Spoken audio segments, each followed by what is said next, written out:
सकरन मावा के ख़बर ॾींदा हलूं। काज़ी अली रज़ा सनाई जी रिपोर्ट मुताबिक़ सिंध यूनाइटेड पार्टी के ज़िलई सदर हाफ़िज़ ज़ैन भुट्टो, तंज़ीमी अगवाननि कासिम सूमरो, अयूब खोसो, जंगल खान उन्नड़, महमद खान गदारो, शौकत हुसैन मेमन, अमजद खान ज़ादा, फ़कीर ग़ुलाम मुस्तफ़ा कीरियो ऐं शमीर खान जमाली समेत समें कारकुननि सां गॾु काज़ी सरफराज़ मेमन चौक ते एहतजाजी मुज़ाहिरो कयो, जंहिंखे मथियनि अगवाननि अलॻि अलॻि ख़िताब कंदे चयो त सॼी सिंधो ख़ासि तौर ज़िला शहीद बेनज़ीराबाद ऐं सकरन में ज़रई भाण जी हथरादू खोट करे ब्लैक मार्केटिंग ज़रिए हिक पासे आबादगारनि जो मुआशी क़त्लेआम कयो पियो वञे त ॿिए पासे सिंध जी ज़राअत खे पिणु तबाह कयो पियो वञे, जॾहिं त लाॻापियल इदारा आरामी आहिनि। हुननि चयो त हारी तोड़े आबादगार केतिरे अरसे खां मसइलनि जे वरचलियल आहिनि, पर गुज़िरियल 5 सालनि खां भाण जी हथरादू खोट करे नंढनि नंढनि आबादगारनि खां मानी गिरह खसे खेनि कर्ज़ी करे संदन ज़रई ज़मीनूं विकिरो करण ते मजबूर कयो वियो आहे।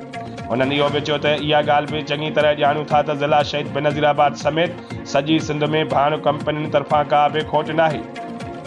SUP भाण जी खोट या ब्लैक मार्केटिंग जो ॾोहारी टिनि धुरनि खे सम्झे थी। हिक धुर ज़रई भाण विकिरो करण वारा एजेंट, ॿी धुर ज़रई भाण मार्केट में विकिरो कंदड़ डीलर ऐं टीं धुर एग्रीकल्चर एक्सटेंशन जो खातो, जॾहिं त ज़िलई इंतिज़ामिया जी ख़ामोशी ऐं रेवेन्यू खाते पारां चेक एंड बैलेंस न रखण बि बराबरि जा शरीक आहिनि। उन्हनि वधीक चयो त समूरी सूरत हाल जी शिकायत खणी डिप्टी शहीद बेनज़ीराबाद असिस्टेंट कमिश्नर सकरन ऐं ज़राअत खाते जे आफ़ीसरनि सां पिणु धार धारा मुलाक़ातूं करे चुका आहियूं, पर अफ़सोस जो नतीजो ज़ीरो आहे। सफ़दर ऐं गस बंदि ॾिसी मीडिया जो सहारो वठी अवां साफ़ ज़रिए पंहिंजो आवाज़ बुलंद करे रहिया आहियूं त को त हुजे जेको असांजे दर्दनि जो दरमान थिए। उन्हनि आख़िर में इहो पिणु ख़दशो ॾेखारियो त हथरादू खोट ऐं ब्लैक मार्केटिंग ज़रिए ज़राअत खे नुक़सानु रसाइण खे असीं सिंध खे मुआशी तौर पोइ ते रखण जी साज़। रिपोर्ट रियाज़ अली मीरानी, शिकारपुर। मेहराणा अकेडमी तरफ़ां शेख अयाज़ शहर शिकारपुर जी घंटा घर लॻ किताबनि जो 2 ॾींहनि वारो मेलो लॻायो वियो, जिते लातादाद सिंधी ऐं ॿियनि ॿोलियुनि में मज़हबी, अदबी, तारीख़ी किताब रखिया विया, जॾहिं त किताबनि जी ख़रीदारी ते किताब ख़रीद कंदड़नि खे 60% डिस्काउंट पिणु ॾिनो वियो। किताबनि जी ख़रीदारी तमामु घणी रही। किताबनि जो मेलो लॻायो वियो जेको तमामु घणो कामयाबु रहियो। किताबी स्टॉल ते सिंधी अदबी संगत शिकारपुर जे सरवाहण अदीब दानिश्वर हुमैर अहमद चांडियो ॻाल्हाईंदे चयो त असीं तमामु घणो थोराता आहियूं मेहराणा अकेडमी वारनि जा जे कोशिशूं वठंदे हिते किताबनि जा 2 रोज़ा मेलो लॻायो आहे ऐं जेका किताबनि जी 60% रियायत ते विकिरो कया विया आहिनि। किताब ज़िंदगीअ जो साथी ऐं किताब पढ़ण सां शऊर वधे थो। असां सिंधी नौजवाननि खे वधि में वधि किताब पढ़णु घुरिजे। असां ॿियनि बि सिंध जी अकेडमी वारनि खे बि गुज़ारिश कंदासीं त सिंध जे ॿियनि शहरनि में बि अहिड़ा किताबी मेला लॻाया वञनि।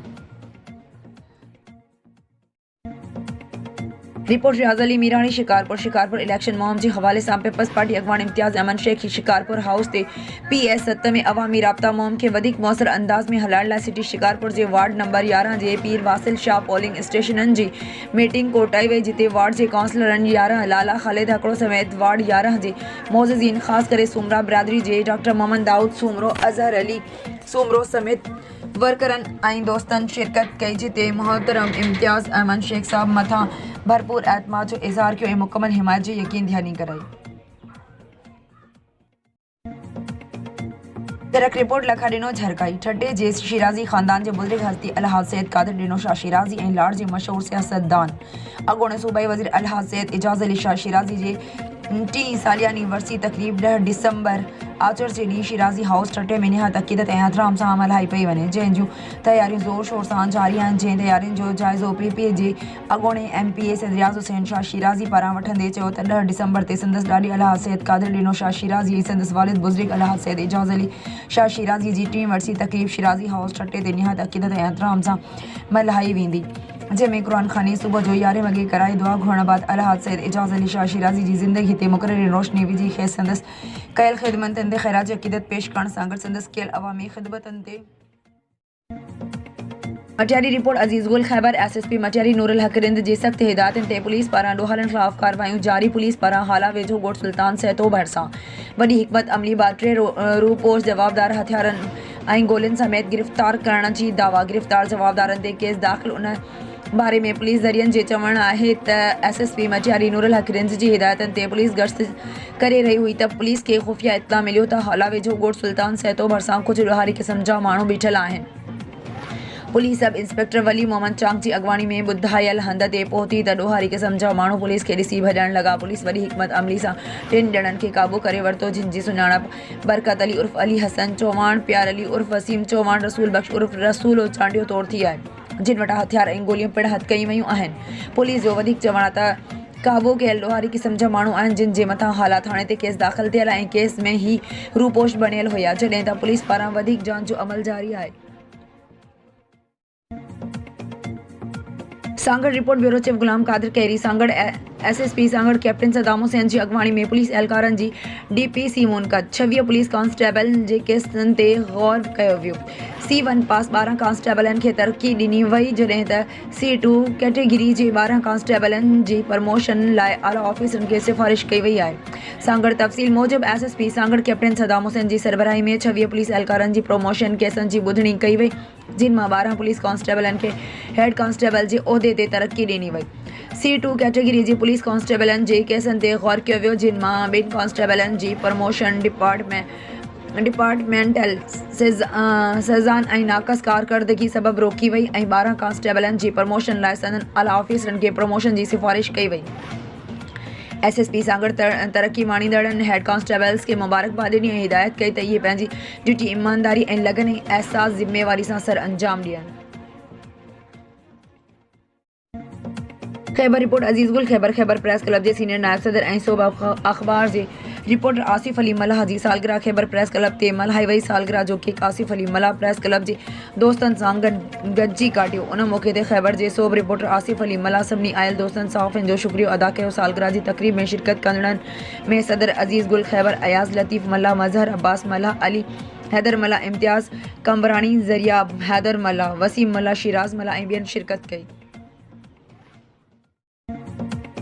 ख़बरुनि अपडेट जे सिलसिले खे अॻिते वधाईंदे ख़बर शामिल कयूं पिया सकरन खां।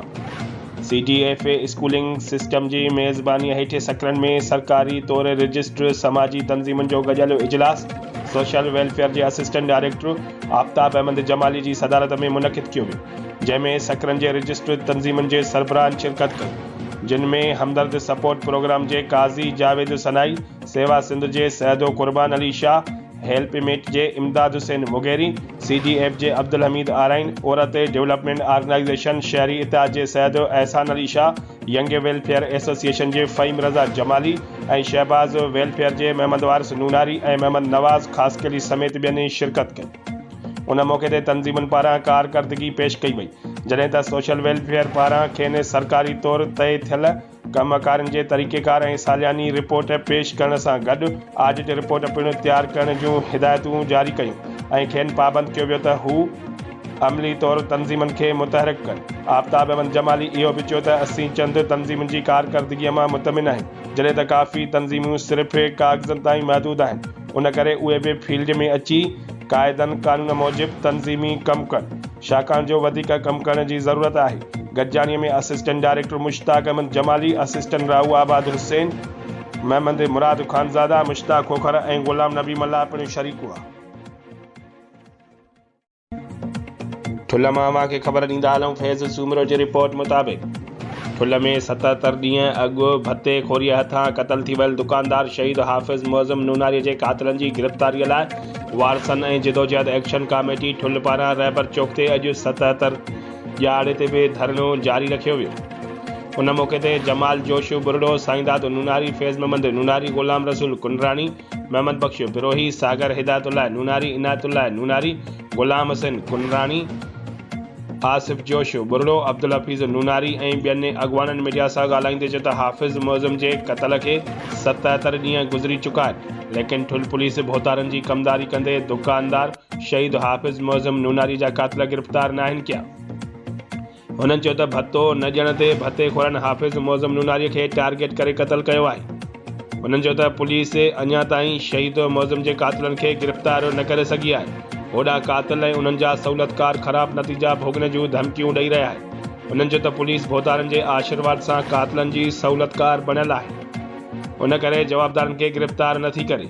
हुननि चयो त जेसीं ताईं शहीद हाफ़िज़ मुअज़्ज़म नूनारी जा क़ातिल गिरफ़्तार न थींदा तेसीं ताईं एहतजाज जो सिलसिलो जारी रखियो वेंदो। खैबर मां अव्हांखे ख़बर ॾींदा हलूं अज़ीज़ गुल खैबर जे रिपोर्ट मुताबिक़ खैबर समूह CNG जे साम्हूं जस्कम जे क़ौमी कारकुननि पारां 3 महीना अॻु टंडो आदम में शहीद अफ़ज़ल लुंड खे क़त्ल कयो वियो, जंहिंजो अॼु खैबर नेशनल हाईवे खे बंदि कयो वियो। धरने जी अॻुवानी अमीर मीरानी संदसि अमर शहज़ादी लुंड संदसि मासूम भेण भाइरनि ऐं क़ौमी कारकुननि कई।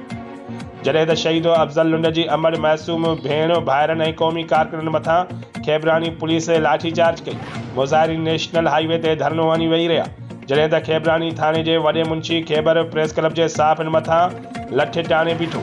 साफ़ीअ जी धमकी खां पोइ ते हटियो। उन मौक़े ते शहीद अफ़ज़ल लुंड जी अमर शहज़ादी भाउ आकाश ऐं ॿियनि चयो त अफ़ज़ल खे दहशतगर्द ॼाणाए विच शहर में बेदर्दीअ सां क़त्ल कयो वियो। असांजे नौजवान जे क़त्ल सां इंसाफ़ कयो वञे।